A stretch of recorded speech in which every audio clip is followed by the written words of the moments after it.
Hola a todos, a todas, sean bienvenidos. La Universidad Autónoma de Zacatecas hace el honor de invitar a la que es la 34 sesión del Seminario de Pensamiento Crítico. En esta ocasión estamos de plácemes con la presentación del libro Confrontación entre Estados Unidos y China, la reconfiguración del mapa mundial del poder, de Víctor López Villafañe. Tendremos comentarios de Humberto Márquez Covarrubias y también algún comentario de su servidor. Bueno, leemos algunos datos únicamente de Víctor López Villafañe. Es un amigo muy querido acá en Zacatecas. No sé desde cuándo estás viviendo en Zacatecas. Y desde el 2012. Sí, desde el 2012. Y bueno, entre su vastísima trayectoria ha realizado estudios sobre China en la Universidad de Tsukuba, Japón, entre el 77 y el 79. También tuvo la beca Fulbright para llevar a cabo una investigación sobre las relaciones de Estados Unidos con Asia.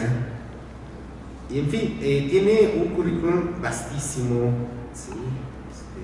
Publicas. Aquí también, en este mismo seminario, se presentó en línea uno de sus más recientes polémico libro sobre López Obrador, que invita a pensar muchas cosas.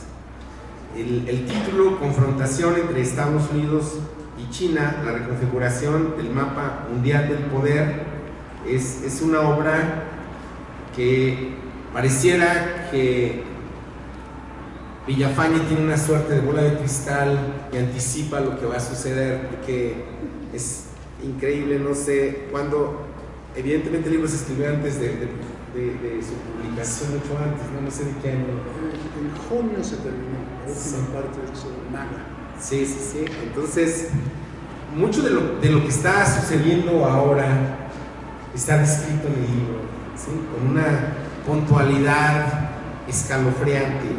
¿Sí?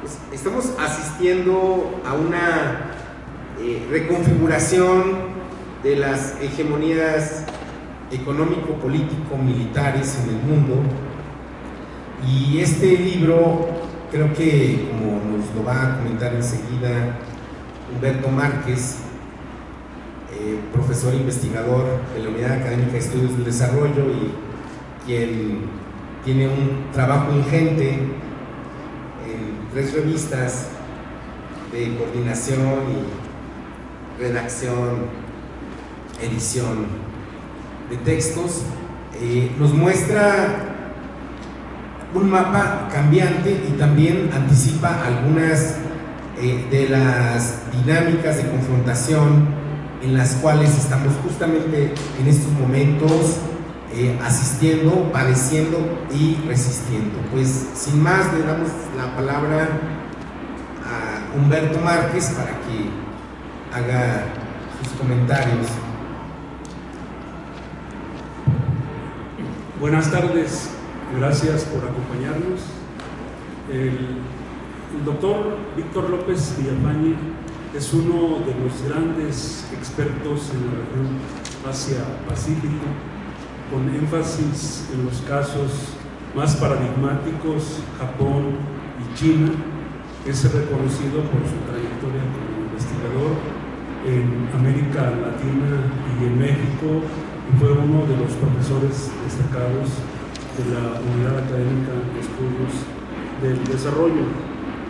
A través de sus múltiples trabajos ha emprendido análisis desde la economía política internacional, los estudios de la globalización y los efectos que esto tiene en economías nacionales como la mexicana.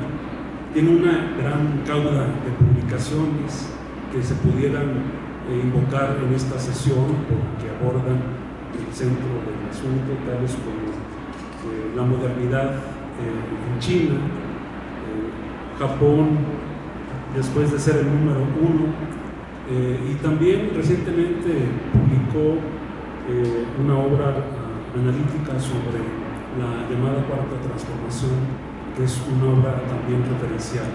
Pero en esta ocasión, el libro Confrontación entre Estados Unidos y China, la reconfiguración del mapa mundial del poder, nos sitúa en el que pudiera ser el problema más crucial del presente y el futuro de la humanidad, ubicados en el tercer decenio del siglo XXI. Atestiguamos la confrontación entre una potencia declinante, Estados Unidos, y la emergencia de una nueva potencia contendiente, China, y esta confrontación invoca prácticamente a toda la humanidad y las regiones del planeta.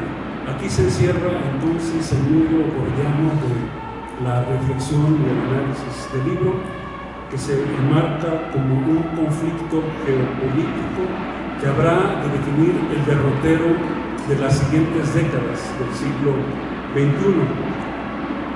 Invoca también una pregunta general. ¿Estamos ante una transición pacífica o se trata de una coexistencia bipolar, o en un desemboque más peliagudo se trata de un conflicto bélico por la hegemonía mundial? Ante esta interrogante tan peliaguda, la obra adelanta una hipótesis que es el eje vertebrador de la obra, y es que en contraposición a la mayor parte de los analistas geopolíticos del momento, postula la idea de que el reemplazo de Estados Unidos por China no se trata en modo alguno de un proceso inmediato, ni siquiera está del todo garantizado. Es un proceso de transición todavía en curso de realización. Y más aún, también plantea otra formulación hipotética. A diferencia de lo que sucedió en el desemboque de la Guerra Fría, en esta ocasión posiblemente el desenlace nos lleve a un conflicto militar directo en lo que todo esto significa. El análisis que emprende Víctor López Villafañe es desde una perspectiva histórica de largo aliento, no es un análisis de coyuntura geopolítica o un ensayo de tipo periodístico, es una obra de largo aliento, utiliza una perspectiva que se inscribe en la tradición de la escuela de los anales de Brodel y sus continuadores, Wallerstein, para adoptar un enfoque de larga duración. También abreva de las teorías del imperialismo que provienen de Lenin, pero más aún utiliza un enorme arsenal de teorías intermedias y teorías específicas para analizar cada uno de los casos que se diseccionan en los capítulos y sobre todo los procesos y los conflictos. Leer la obra es tanto como si fuera uno lector de los acontecimientos del momento, como si estuviéramos leyendo el periódico, pero esa es la apariencia. En realidad, en la obra están claramente establecidas las raíces históricas y estructurales de los conflictos que se están dividiendo en el presente y que con toda la posibilidad, como decíamos, podrán redefinir el curso de la humanidad en su conjunto. Esta obra está alimentada por la larga trayectoria, una trayectoria reposada como investigador, pero por la lectura minuciosa de bibliotecas, comenzando por la biblioteca personal de con obras seleccionadas en torno a este ámbito de estudios, pero también por el trabajo que ha hecho varias bibliotecas de México y de Asia, particularmente los casos de China y de Japón, que ahora son los que nos interesa traer a colación. Por si fuera poco, el trabajo minucioso es definido por él mismo como un estudio artesanal, es decir, no precisa de tomar atajos, recurriendo a una inmensidad de fuentes recabadas de Internet o al procesamiento mediatizado de la inteligencia artificial, sino que es el propio trabajo del investigador que de manera minuciosa va examinando los problemas a los cuales se enfrenta, recurriendo a las bibliotecas, a los acervos bibliotecarios que están desperdigados en los principales centros de investigación en las universidades. Este tipo de trabajo tan minucioso ha despertado el asombro de sus estudiantes, de sus discípulos y de sus propios familiares, inclusive como se testifica en la dedicatoria del libro. Una de las miembros de su familia preguntó que pues, bajo estas condiciones ¿a qué hora puede escribir? Y la respuesta que él le plantea a su nuera es: aquí está ese libro que ahora estamos comentando. Este texto además nos arroja varias claves de interpretación. Es una lectura de tipo histórica porque desentraña cuál es el desarrollo del capitalismo bajo la dirección de las grandes potencias económicas, tecnológicas y militares y sus confrontaciones. Es también un análisis de tipo geopolítico, en tanto revela cuáles son los movimientos de las placas tectónicas del poder y eventualmente los mecanismos de sucesión en las grandes esferas de la configuración de los hegemones globales. También es un análisis económico pormenorizado de la configuración de estas grandes potencias, dada su consistencia industrial, financiera, militar, política, diplomática, inclusive cultural. Pero por si fuera poco, es un estudio del presente para entender lo que estamos viviendo en nuestros días, cuáles son los grandes desafíos del mundo actual y su derrotero, como ya decimos. Y con estas claves de interpretación, entonces nos ubica en un plano de la realidad para descifrar este momento de gran tensión que por una parte se nos presenta como la eventual colisión entre dos grandes sistemas de poder que se pueden confrontar en el peor de los casos mediante una confrontación bélica. Pero también cabe la posibilidad que se reestructure toda la trama de la economía mundial, de sus instancias políticas y jurídicas, para establecer nuevas reglas del juego, posiblemente a través de la formación de grandes bloques de poder regional que por su cuenta se tomen la atribución de hacer un nuevo reparto del mundo. Y en ese mundo, en ese resto, estamos nosotros. Y también es uno de los planteamientos que se va examinando decantadamente en la obra.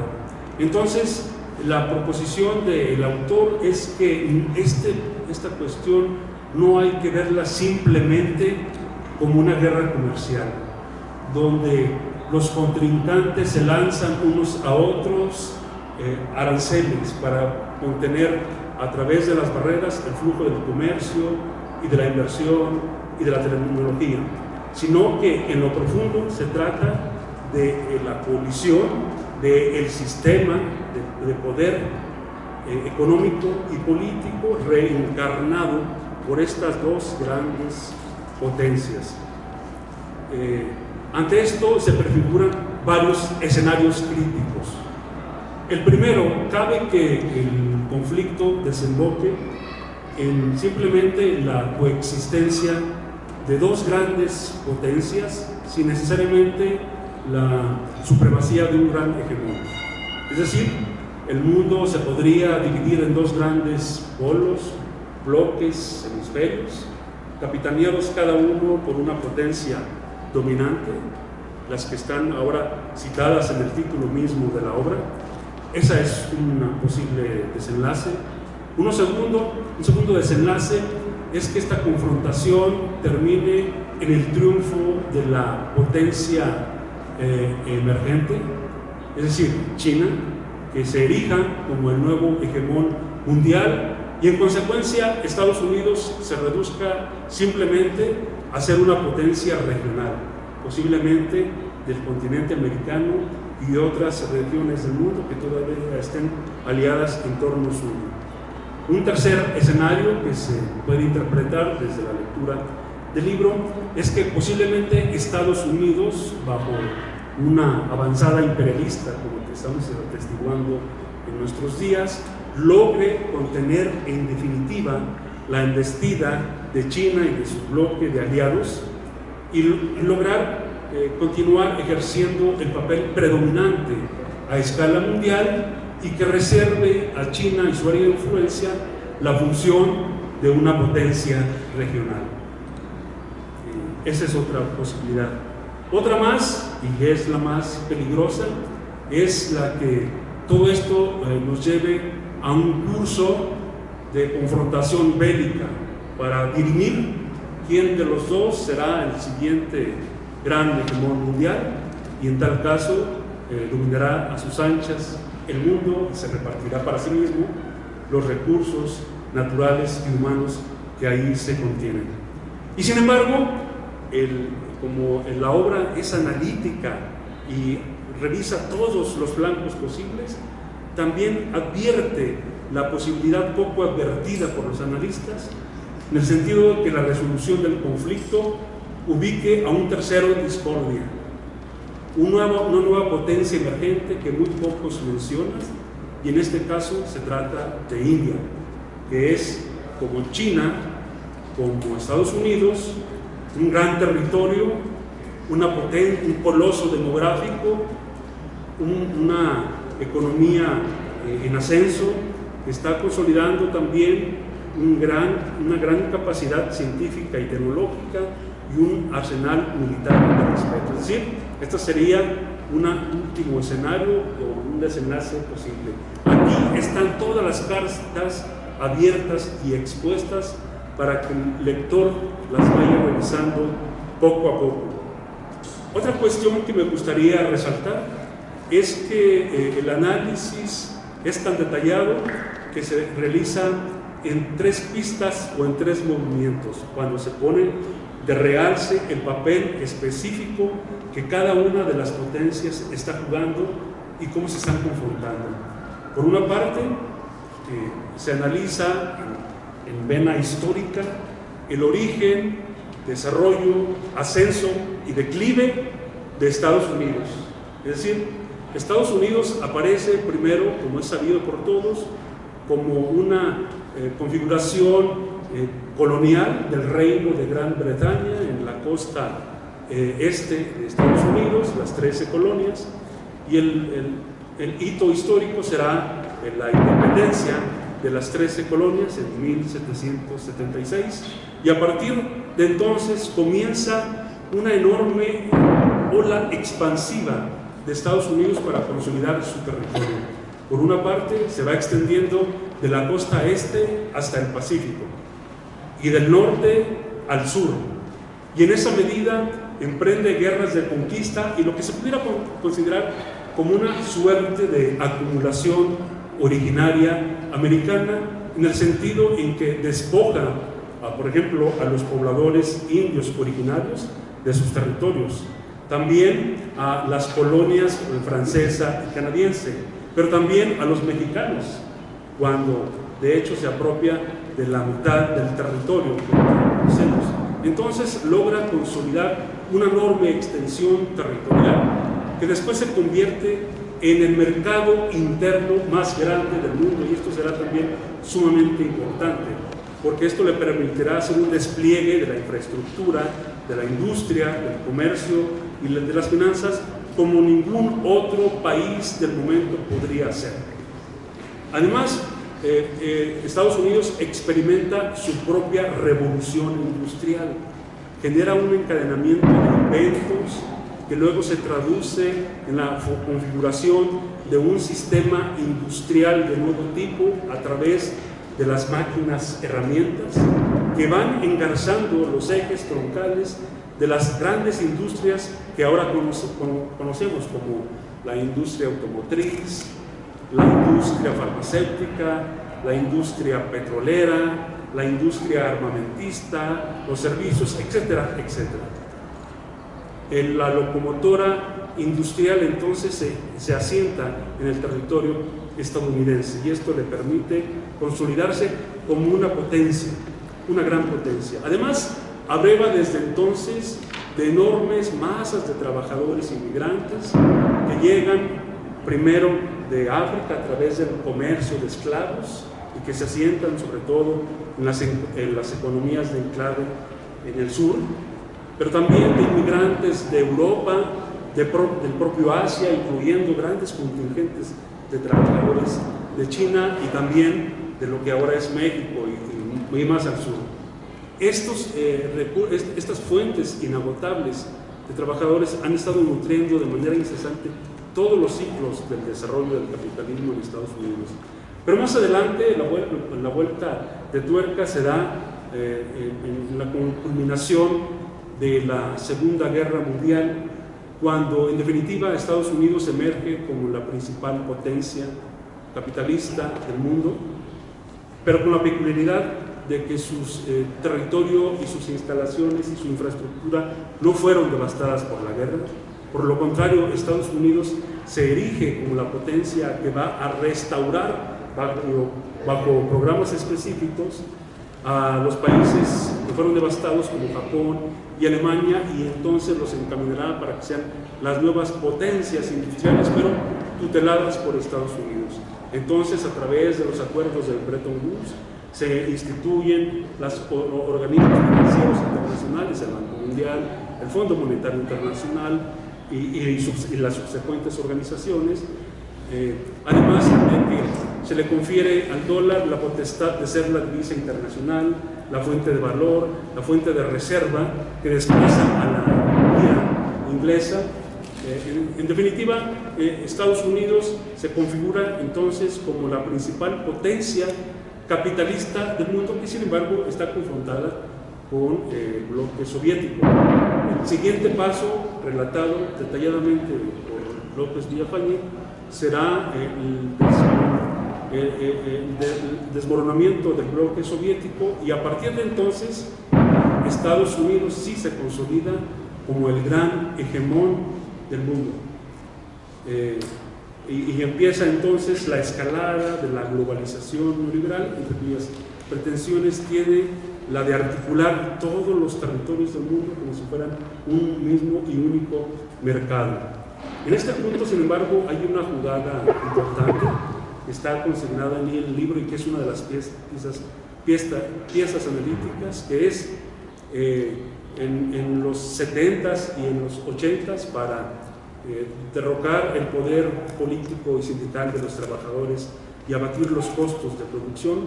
Gran parte del aparato industrial estadounidense se empieza a trasladar a las zonas del mundo que tienen grandes provisiones de reservas de trabajo barato, de enormes recursos naturales, también desregulados, y ahí es donde entra China, porque China se convierte en el principal receptáculo de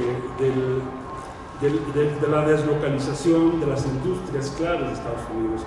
Y esto para Estados Unidos se convierte en un fenómeno de desindustrialización progresiva. De hecho, Estados Unidos pierde por este movimiento de relocalización casi la tercera parte de su fuerza laboral industrial, el cierre de miles de fábricas que se instalan sobre todo en China, y a partir de entonces China adquiere la gran preponderancia de ser la fábrica del mundo. Desde entonces Estados Unidos entra en una espiral de degradación social, económica y política que ahora se expresa, por ejemplo, en enormes desigualdades sociales que algunos economistas caracterizan como una economía en forma de K, dado que se consolida en todo lo alto de la estructura social una delgada oligarquía que detenta la posesión de los grandes medios de producción y la mayor masa de la riqueza ahí generada, en contraste con una base social expansiva de trabajadores de bajos ingresos, sin acceso a servicios públicos y encadenados a círculos de reproducción social precaria, y estas características parecerían ser propias de una economía subdesarrollada o dependiente. Por otra parte, el libro hace un análisis también pormenorizado de la trayectoria histórica que en esta trama cumple China.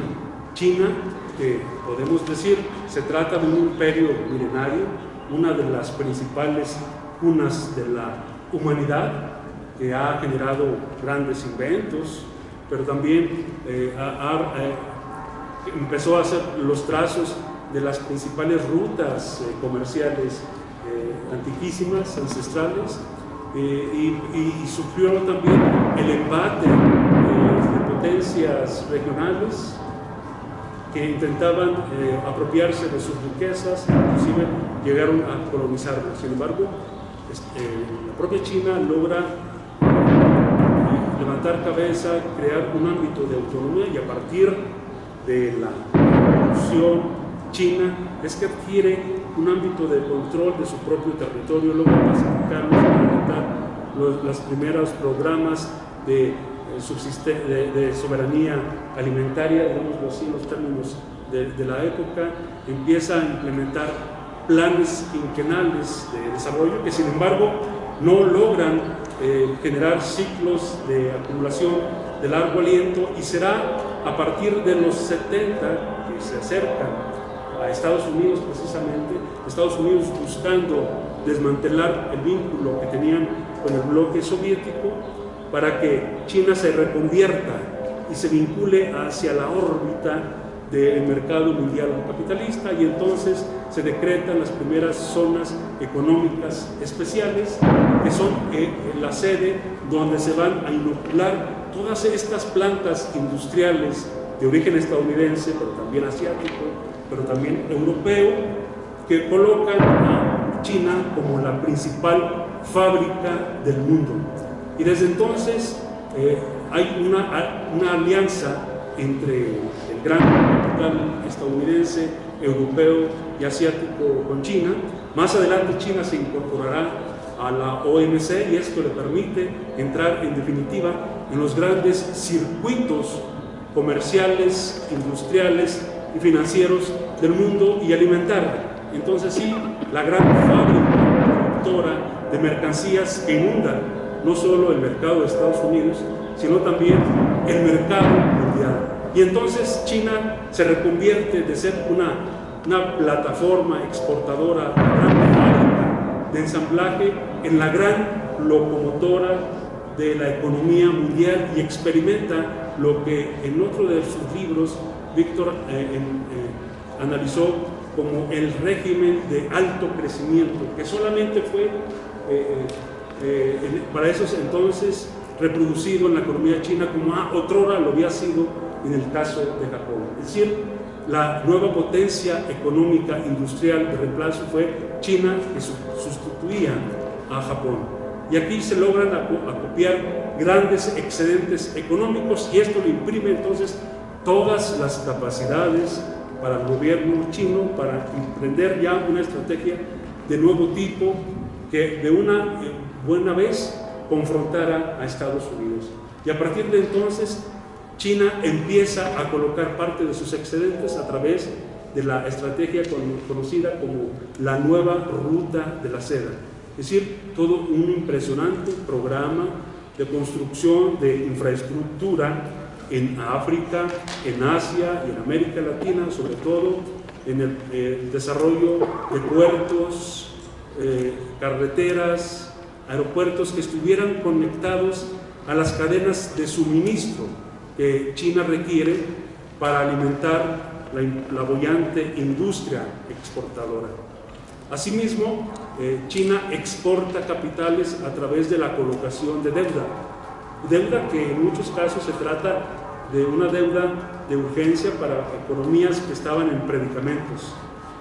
y este mecanismo lo logra implementar en más de 190 países, y esto permite que China se convierta en la nueva potencia acreedora del mundo, y en sustitución en buena medida del sistema que devenía de los acuerdos del Bretton Woods a través del Banco Mundial y del Fondo Monetario Internacional, y en tal caso está sustituyendo el papel y la función que tenía Estados Unidos. De tal suerte que se hace una revisión minuciosa de cuál es el origen, desarrollo, ascenso y declive relativo de Estados Unidos como potencia, como hegemón, hasta su consolidación y su eventual retiro, pero también se hace lo propio con el caso de China, su origen, desarrollo, ascenso, y ahorita se presenta como la potencia que está confrontando directamente a Estados Unidos,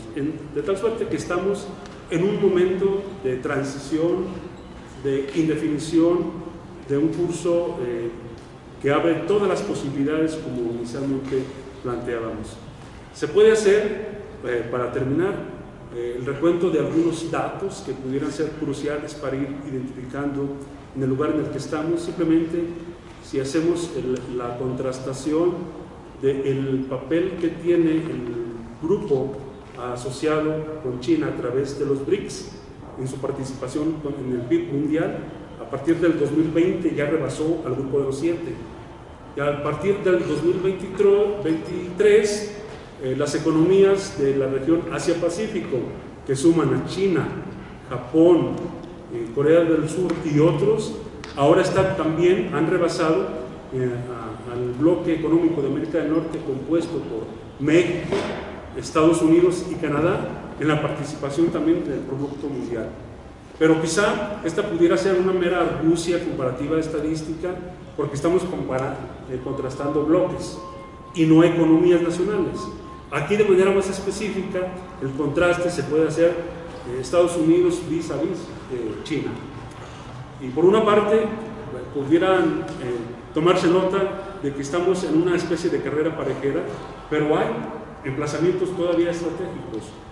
Estados Unidos sigue dominando el sistema financiero internacional y también controlando gran parte del sistema de innovación científica y tecnológica. Sin embargo, China, por su parte, tiene ahora un pleno dominio de los principales emplazamientos logísticos que comandan las redes de comercio y de suministro de las materias primas críticas y estratégicas que están alimentando la nueva ola de industrialización.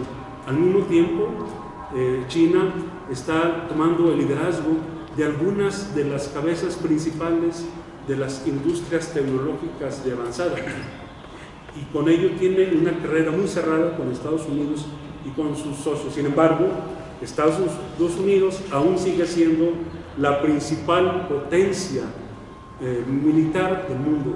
Tiene desperdigadas alrededor del mundo más de 800 bases militares y navales, un enorme arsenal armamentístico también distribuido en estos emplazamientos, múltiples acuerdos militares regionales, no solo la OTAN, sino en otras partes del mundo.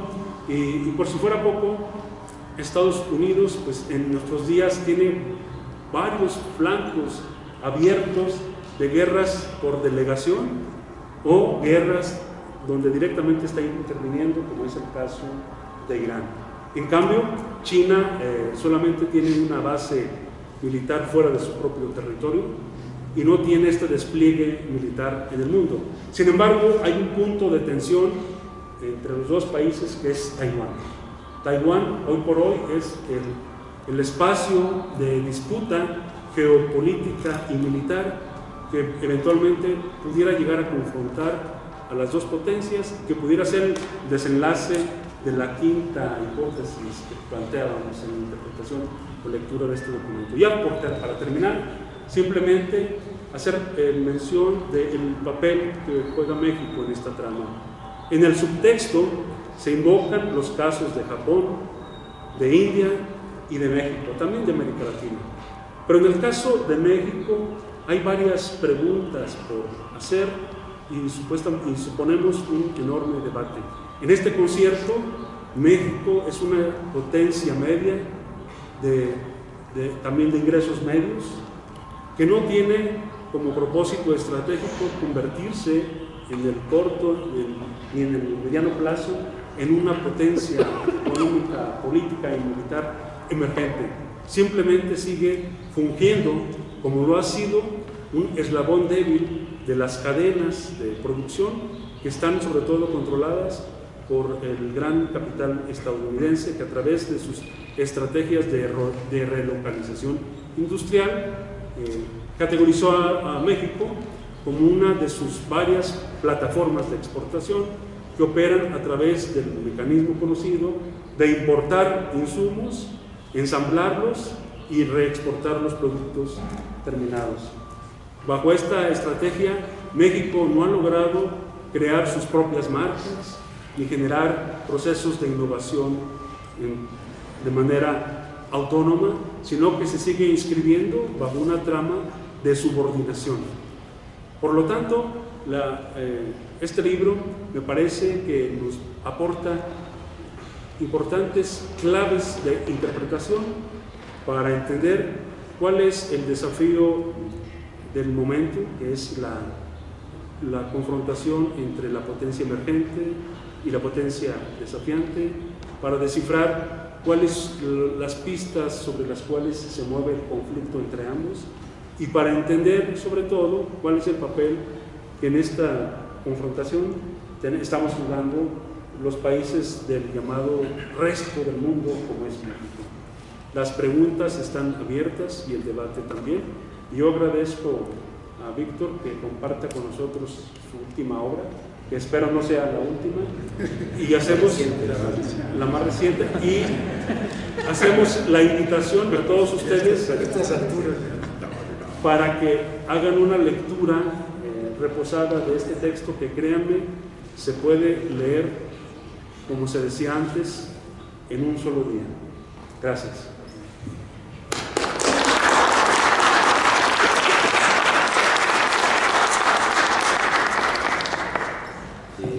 ¿Se escuchan?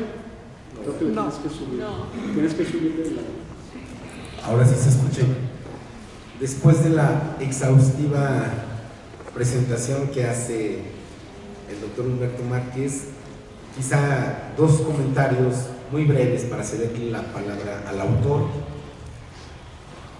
Prácticamente hablaste de todo, de todos los temas. El primer comentario es en torno a la investigación como un trabajo de pensamiento crítico. Creo que este es un ejemplo para todos, muy útil, nos sirve muchísimo para entender cómo es que la configuración del presente nunca surge de la nada, sino que tiene una genealogía histórico-sociopolítica que le precede, que articula la reconfiguración, que toma como una suerte de caleidoscopio en el presente. Creo que este ejercicio, como ya bien lo señalaba Humberto Márquez, de hacer una lectura que al mismo tiempo es ideológico, económico, política, permite mostrar cómo es que detrás de ese aparente caos y sin sentido que reina en el mundo contemporáneo, hay configuraciones hegemónicas y contrahegemónicas que van articulando el devenir histórico-social, tanto de los países, los pueblos, como de las propias subjetividades. Entonces yo creo que este trabajo es muy interesante porque permite armar como una suerte de puzzle, de rompecabezas, de mapamundi, y mostrar cómo es que lo que pasa en casi como esta suerte de efecto mariposa, lo que pasa en una parte recóndita del mundo repercute directamente en otra parte. Entonces este ejercicio de hacer una lectura del sistema mundo global, que al mismo tiempo pueda articular la especificidad, la singularidad de las emergencias de potencias como Japón, China, India y otros espacios de Asia frente a la hegemonía norteamericana, permiten articular como una suerte de zoom. Te vas del detalle hacia atrás y tienes el panorama en su conjunto, de tal suerte que lo que, como señala en el texto, lo que pasa en Ucrania, en Palestina, lo que pasa en Venezuela, en Cuba, está directamente ligado, no está al margen de esta lectura del sistema mundo capitalista. Entonces yo creo que este es un excelente ejercicio de poner el pensamiento crítico como investigación militante para generar una cartografía del presente que nos permita entender que detrás de esa configuración aparentemente incierta y caótica hay configuraciones y estructuras que se consolidan. El otro comentario que me gustaría hacer es, retoma las conclusiones, fue del único que no habló Humberto, de la última parte de las conclusiones, cuando hace una oposición entre esta nueva reconfiguración neofascista y también la sutil o tímida emergencia de alternativas neoliberales. Creo que esto estaría ligado a una nueva cartografía geopolítica, y podemos recordar cómo las palabras de Mark Carney en el 20 de enero en el Foro Económico Mundial de Davos, Suiza, el primer ministro canadiense había señalado algo que no es nuevo. Lo que es nuevo es quién lo dice y frente a quién lo dice, ¿no? Mark Carney se lo dice directamente a Donald Trump cuando señala: sabemos que el antiguo orden no volverá, no deberíamos lamentarlo, la nostalgia no es una estrategia, se trata de construir algo mejor. Y al final advierte una ruptura del fin del orden liberal que lo presenta como una ficción. Me parece muy... Luego se desdice, luego Donald Trump lo llama y lo corrige, pero yo creo que aquí hay algo muy interesante, que estamos asistiendo a lo que podríamos denominar la reconfiguración geopolítica del mapa después de la posguerra o de la Guerra Fría. Entonces estamos asistiendo a una transformación radical donde las opciones comunismo, aunque fuese comunismo de Estado, frente al orden liberal y neoliberal, se han desdibujado por completo, y estamos padeciendo también la emergencia de una nueva reconfiguración mundial, donde retomo las conclusiones de López Villafañe al final de su obra, donde dice que frente a la crisis del imperio americano se pueden avisorar importantes formas de transformación y cambios en las estructuras del poder y la economía capitalista global, ¿sí? Y señala que frente a esta alternativa neoliberal fascista, que algunos han llamado un nuevo fascismo preventivo, que tiene que ver con una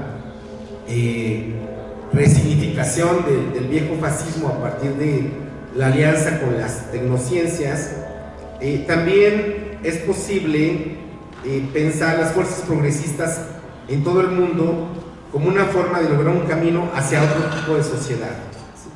Es aquí al final del libro donde plantea, lo deja como pregunta, me parece muy interesante esta cuestión: ¿cómo sería posible replantear otro comunismo? ¿Cómo sería, si sería factible recuperar un nuevo sueño del socialismo igualitario que alguna vez imaginara Mao Zedong? Y en este contexto también concluye señalando la pertinencia, también esto se lo comentó Humberto, de cómo se inserta este sur global frente a esta reconfiguración. Bueno, sin más, le damos la palabra a nuestro querido invitado, amigo Víctor López Villafañe, que de su vastísimo currículum nada más señalaré: en el 2017 el gobierno de Japón lo condecora con, el título es largo, lo voy a leer de corrido, la Orden del Sol Naciente en grado de rayos de oro con collar de listón, por su contribución, por la contribución que ha significado su obra para los estudios en Asia. Bueno, sin más, adelante. Híjole, qué cosa, ¿no?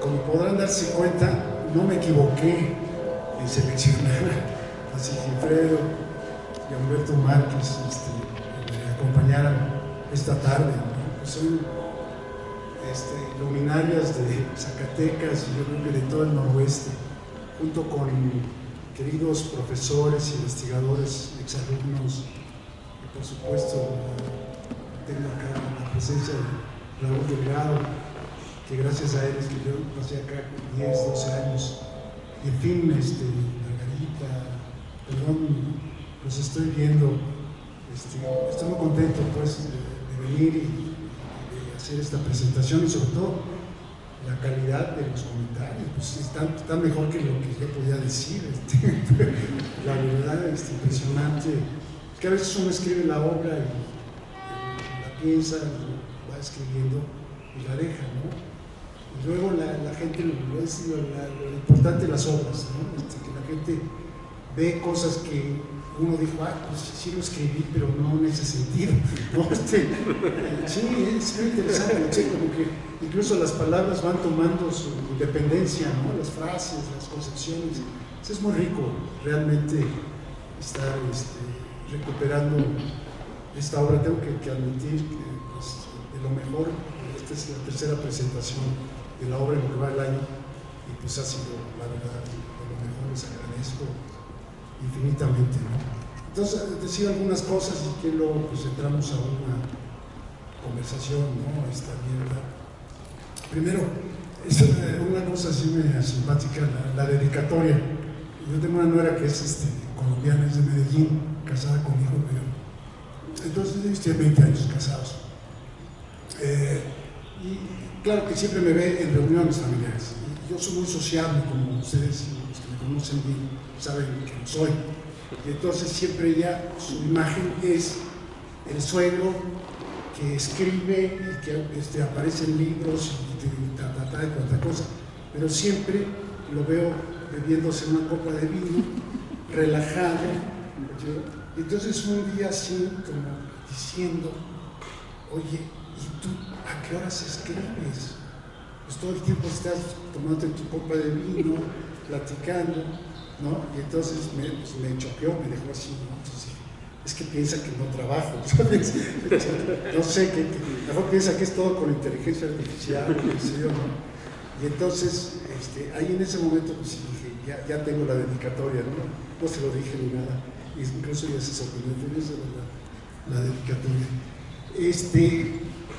Ya ayer tuvimos también, ayer tuvimos ya un premio encuentro, Humberto y yo, pero más amable, porque teníamos cervezas enfrente, aquí muy cerquita, y entonces platicamos de muchas cosas, pero al final salió lo del libro, y tuvimos una conversación muy, muy interesante, no sé si más o mejor o peor, no sé, que la que estamos teniendo hoy. Entonces también, en México, en la Ciudad de México a veces se hacen presentaciones en cantinas. Voy a pensar que la próxima que venga a Zacatecas la hagamos en una cantina, no sé si la 14 letras, en fin. Las 15. Aquí las 15 letras, sí. Ahí el conjunto norteño que iba en las tardes, no sé, maravilloso. Bueno, en fin, son de los, ya ven, son de las repartas. Miren, soy un investigador de estos temas, desde hace mucho tiempo, como se ve, ¿no? Incluso antes de irme a Japón a estudiar China, en 1977, yo ya había hecho mis primeros estudios sobre la revolución de China. O sea, yo era un admirador de la revolución comunista y eso fue lo que me llevó a mis estudios en Asia. Claro que estando en Japón, pues también me hice una especie de japonólogo, porque me tocó la época, yo estudiaba China, pero me tocó la época de ascenso brutal de Japón, tal como después aparecería en Corea y más tarde en China, ¿no? Así es que tengo pues ya lo que estudié, pero también lo que he vivido ya de cerca, ¿no? Muchos viajes, seminarios, ¿verdad? Y entonces lo que este libro un poco intenta responder en cierta medida es que se creó una corriente muy fuerte Yo creo que a partir de que China se incorpora a la OMC, una corriente muy fuerte que más o menos decía que pues, al paso que iba China, con tasas de crecimiento en esa época hasta el 14%, con esas tasas de crecimiento para el 2030 reemplazaría como la economía más grande del mundo a los Estados Unidos, y que entonces pues, estaba dadas las condiciones para el reemplazo hegemónico, ¿no? Esto se fue construyendo, se fue como medio aceptando, ¿no? Y casi todos estábamos como esperando que eso llegara a pasar. Y lo que hemos estado viendo en los últimos tiempos es que pues Estados Unidos obviamente tomó una actitud de una enorme resistencia, que no es nueva, o sea, con Trump no es nuevo. En el libro se menciona toda la historia de la resistencia de los Estados Unidos, que en realidad se inicia con el regreso de las guerras de Medio Oriente de aquella época, ¿no?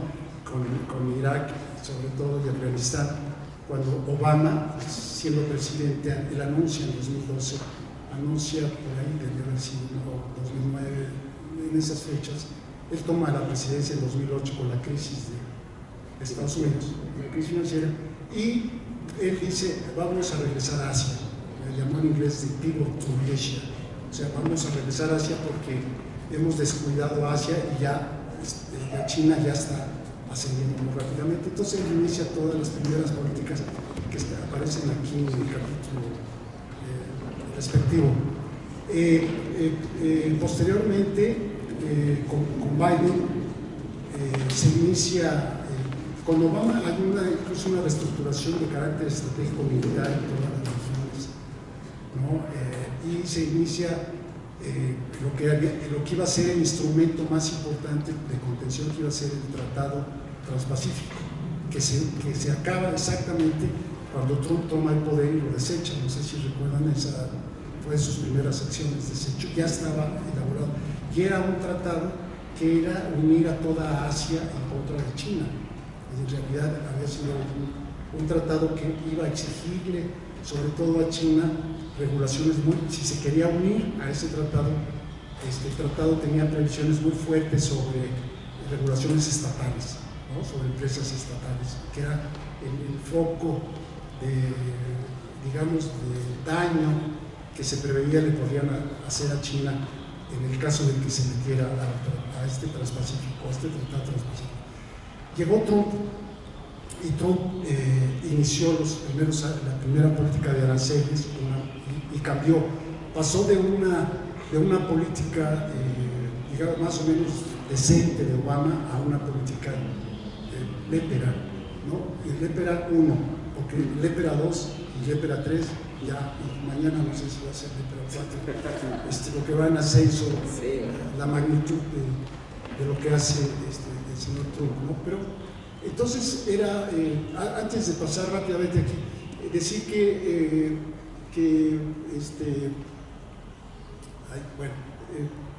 Trump levanta todo esto también, que es bipartidista, o sea, la oposición a China no es una propiedad demócrata, no es una propiedad republicana, es una propiedad de los dos partidos, ¿no?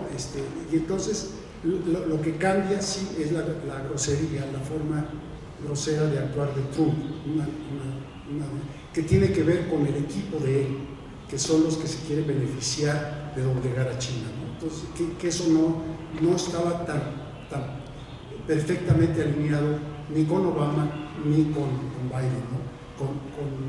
Lo que hace Trump es que sí galvaniza a que es muy curioso, a una oposición a China, pero que al mismo tiempo tiene grandes negocios en China, ¿no? Entonces, como que uno dice, pues esto, porque muchos de estos maníacos que están con él, psicópatas, todos ellos, el 80% tienen grandes negocios en China, empezando por Elon Musk y otros más, ¿no? En realidad, por eso es que lo que yo pongo aquí es que en realidad los gringos no quieren destruir a China, lo que quieren es doblegarla, o sea, meterla adentro de las ganancias menores del mercado mundial, porque aquí lo que hay en el fondo es un pleito de ganancias a escala global. y es un pleito por las ganancias de los próximos 20 o 30 años derivadas de la inteligencia artificial. Ese es el problema de fondo de todo esto, ¿no? Y entonces aquí lo que hay es toda una serie de estrategias y de golpes, ¿no? El Trump es especialista, es un boxeador de calibre alto, de peso pesado, que le gusta amenazar, golpear, aflojar y entonces negociar, ¿no? Esas son las etapas en las que está utilizando constantemente, ¿no? Entonces tiene amenazado a China en un momento, que lo digo, es un momento complicado para China también, no es un momento fácil desde el punto de vista económico ni desde el punto de vista político internamente en China. Entonces, pero tampoco en Estados Unidos, ¿no? Es también un poco retomando lo que estaba señalando Humberto, ¿no? No son momentos muy fáciles para las dos. Podríamos decir que en cierta medida estas dos potencias están enfrentando crisis de diversa magnitud y de diverso peso dentro de sus propios sistemas de poder, ¿no? Entonces, creo que este es un elemento importante. Otra cosa que quiero yo decir es, porque siempre la pregunta es cuándo un país se convierte hegemónico. Eso es interesante, ¿no? Es que no hay un manual. No hay un manual. Entonces, y además el manual, pues si hay uno, pues tiene que ajustarse a las condiciones, ¿no? Entonces, yo creo que yo veo muy difícil que las condiciones que tuvo Estados Unidos las pueda tener China, ¿no? O sea, porque además hay que recordar que Estados Unidos era una potencia económica casi de primer lugar desde 1914, ¿no? Estados Unidos prestó los créditos para la Primera Guerra Mundial y siguió después siendo cada vez más una potencia económica mayor, ¿no? Y después la crisis de 29 era un ciclo de que la economía de Estados Unidos era la economía central, ya, pero no, Estados Unidos no pretendió la hegemonía incluso ni siquiera en ese periodo, porque lo que hizo fue, fíjese qué cosas tan increíbles, Roosevelt hizo una reforma social, ¿no? Dentro de Estados Unidos, ¿no? Y después vino la Segunda Guerra Mundial y los europeos se enfrascaron, se destruyeron, y Estados Unidos intervino con un poderío militar que se acrecentó en esos años de manera brutal y pudo llegar a 1945 sin ser destruido, sin tener ciudades destruidas, todo su aparato industrial. Fue la época que creció al 10% la economía gringa, entre 1941 y 1945. Tal fue como el preámbulo de lo que iba a ser luego Japón y luego China. Entonces, esto fue lo que permitió que, y hay que recordar que en los 30 no había una moneda hegemónica, ya el dólar, la libra esterlina venía decayendo, de tal manera que los ingleses, por ejemplo, hicieron lo que ahora está haciendo Estados Unidos un poco y también China, buscando nuevos mercados en ese lugar. Los ingleses se aventaron sobre la India, que era su colonia, y a la India la deprimieron para costear su caída hegemónica de los ingleses, ¿no? Entonces, pero estaba el bloque del yen, estaba el bloque importante que se quería imponer en Europa del marco alemán, y entonces estas luchas al final destruyeron los bloques de monedas, y en 1945 pues que el dólar se convierte en la moneda hegemónica hasta la fecha.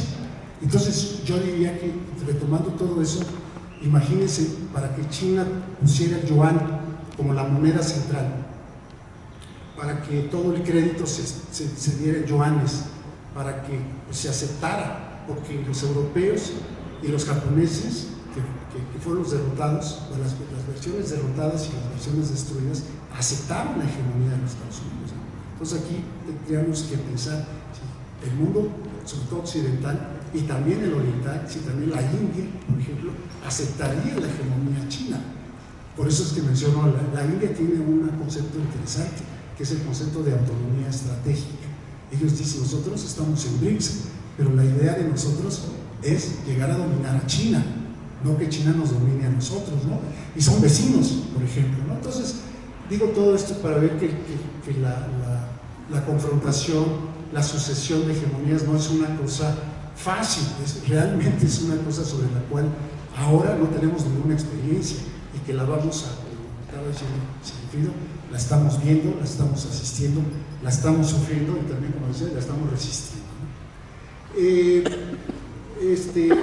¿Qué va a pasar? Es interesante, pues se van a estar formando nuevos centros, nuevas periferias. Hay un capítulo dedicado a la nueva periferia china, ¿no? Sobre todo el África, el sudeste de Asia y América Latina, ¿no? Entonces, pero entender si esto realmente se va a aceptar. Luego también la otra cosa que quiero decirles a ustedes es que me impresionó mucho y estudié intensamente porque veía yo que era un tema que no aparecía en la Unión Soviética, que era el mercantilismo chino, o sea, el gran poder de los mercantes, de los comerciantes chinos, ¿no? Entonces, porque el fenómeno que hemos visto desde las reformas de 1978 hasta la fecha es que en China había un núcleo de comerciantes pues muy fuerte, y que uno dice, ¿de dónde salieron? Es que históricamente, ¿no? El mercantilismo chino ha sido muy agresivo, por eso es que hay muchas colonias comerciales ya en el sudeste de Asia y en muchas partes del mundo de comerciantes chinos, ¿no? Hay como una genética del comercio, y eso es una de las diferencias más grandes con la ex Unión Soviética e incluso ahora con Rusia. Las reformas capitalistas en Rusia pues no han producido lo que produjeron en China, y en parte seguramente es porque la servidumbre y el comercio en China estuvo aplastado en las épocas zaristas, mientras que incluso en las épocas de los imperios en China era tan fuerte el comercio que subsistió, aunque fuera en el margen del sistema, ¿no? Eso para mí es muy interesante, y de ahí derivo que no hay socialismo en China. Lo que hay es, de hecho está aceptado en algunos estudios que se habían hecho en los 60, por ejemplo, en China, por marxistas chinos, de que iba a haber una necesaria transición de capitalismo de Estado, ¿no? Y hay que recordar, porque esas cosas no se dicen y no se sabe, porque hay mucha ignorancia sobre la historia de China y muchas veces sobre la historia de los países, que en China el conflicto entre la facción capitalista, que no era maoísta, y la facción socialista de las comunas y de las empresas estatales maoístas fue constante. O sea, desde 1949, incluso desde antes, era en la época de la revolución, en las zonas liberales y todo esto, en que Mao tuvo que aceptar la propiedad comercial en las zonas rurales para que abastecieran al Ejército Rojo. En fin, fue un dilema, un desafío que permeó la revolución cultural y que subsistió en China, y que al final la ala triunfadora en China no fue la ala maoísta, sino fue la ala capitalista, que es la que representa Xi Jinping. El Partido Comunista Chino, retomando una concepción del gran profesor Barry Naughton, a quien yo conozco y admiro también como un gran sinólogo en los Estados Unidos, él ha señalado, coincido, que el Partido Comunista es ahora un corporativo de los más grandes que hay en el mundo, y es efectivamente porque el Partido Comunista está ligado a todas las cadenas exportadoras, ¿no? Por eso es que están tan interesados en no perder comercio, ¿no? Porque están los propios intereses de los miembros del partido, de los dirigentes del partido, están inmiscuidos en todas las acciones que realiza China en todas partes del mundo. Por eso digo, cuidado, porque el mercantilismo chino es depredador. O sea, porque hay un, como se dice en inglés, hay un discurso en el mainstream, como viendo a China socialista, bondadosa, que nos va a traer socialismo. No, lo que hay es un sistema, y también lo menciono, es un sistema en germen imperial. Sosa Buenaventura señala, lo menciono ahí, me pareció muy interesante. Él dice: lo que estamos viviendo es una confrontación interimperialista entre Rusia, los Estados Unidos y China. Los tres son imperios, y él dice: el imperio más peligroso en estos momentos es el imperio de los Estados Unidos, tal como lo estamos viendo, pero el imperio más peligroso en el largo plazo sería el chino, ¿no? Lo está diciendo, ¿no? Y China ha estado un poco ahora abandonado en toda la promoción de que el modelo chino es superior al modelo occidental, sobre todo un modelo basado en un sistema autoritario, pero fíjate, que no respeta los derechos humanos, que no le respeta los derechos civiles, pero que promete el desarrollo económico. Entonces dice, para América Latina, para África y para el sudeste de Asia, lo mejor es copiar en nuestro modelo, porque este modelo es el que los va a sacar de su desarrollo. Yo dudo de que eso se hiciera realidad. Para finalizar, nada más decir, me voy a referir ya a México, tengo aquí algunas otras cosas. Bueno, dos cosas. Primero, el escenario que yo prefiero, o sea, de todos los escenarios que se han manejado aquí, pensé que lo iba a mencionar, está ahí, no solamente el regreso a un socialismo, digamos, igualitario en China, pero también lo que está pasando en Estados Unidos, no con la parte de MAGA, no con la parte de Trump, pero con la parte de los movimientos progresistas en los Estados Unidos, ¿no? O sea que esa es una esperanza. Es una esperanza que, por ejemplo, el triunfo que fue el más visible de Mandani como el alcalde de Nueva York, pero ya, nomás para su conocimiento, ya hay entre 200 y 250 representantes de socialismo democrático en varios puestos, tanto de alcaldes como de concejales o como de representantes en condados y demás, ¿no? Quiere decir que hay un movimiento, le decía yo Raúl, que el 28 hace 2 meses hubo 5 o 6 millones de personas protestando contra Trump. El 28 de marzo, que va a ser un sábado, hay otra nueva convocatoria en todos Estados Unidos para movilizar a todas estas fuerzas, ¿no? Entonces, yo creo que esto sería interesantísimo, porque yo creo que una revolución progresista en los Estados Unidos para sacar a Trump, ¿no? y cambiar el sistema, ¿no? Cancelar el militarismo y resolver los enormes problemas que tiene Estados Unidos, pues sería un cambio del tamaño de los que representaron la Revolución Rusa en 1917 y la propia Revolución Comunista en China en 1949. Quedan los temas de la India, de Taiwán, y solo me referiría finalmente ya pues al nuestro de México. Yo creo que México tomó la opción ya, porque pues yo creo que no hay de otra, tomó la opción de seguir en el marco de la integración asimétrica y subordinación a Estados Unidos, ¿no? Porque no, pues la verdad es que son las nuevas fases del capitalismo a escala global. El caso mexicano puede resultar muy interesante, ¿no? Es que yo creo que México sí va a emerger, yo creo que México va a emerger como una potencia, ¿no? Pero va a emerger de una manera muy diferente a como emergió Japón, como emergió China, como emergieron los mismos Estados Unidos, ¿no? México va a emerger como va a estar emergiendo todo en México, que tenemos, yo me río mucho porque va a haber campeonato del mundo de fútbol, digo que en México hay fútbol en México, pero no hay fútbol mexicano, ¿no? Está dominado por entrenadores extranjeros y jugadores extranjeros, y digo, hay capitalismo en México, sí, pero no hay capitalismo mexicano, que son dos cosas diferentes, ¿no? Entonces, yo honestamente lo que creo, porque hay mucha gente que dice también el mainstream en México es, no, es que tenemos que hacer más comercio, tenemos que hacer la relación, tenemos que olvidar a los gringos y ¿cómo se llama? Hacer una relación comercial intensa con China, ahí está la solución del futuro de México. Y yo me preguntaría, ¿los chinos aceptarían que Carlos Slim les vendiera servicios de internet? O que Salinas Pliego les vendiera, ¿cómo se llama?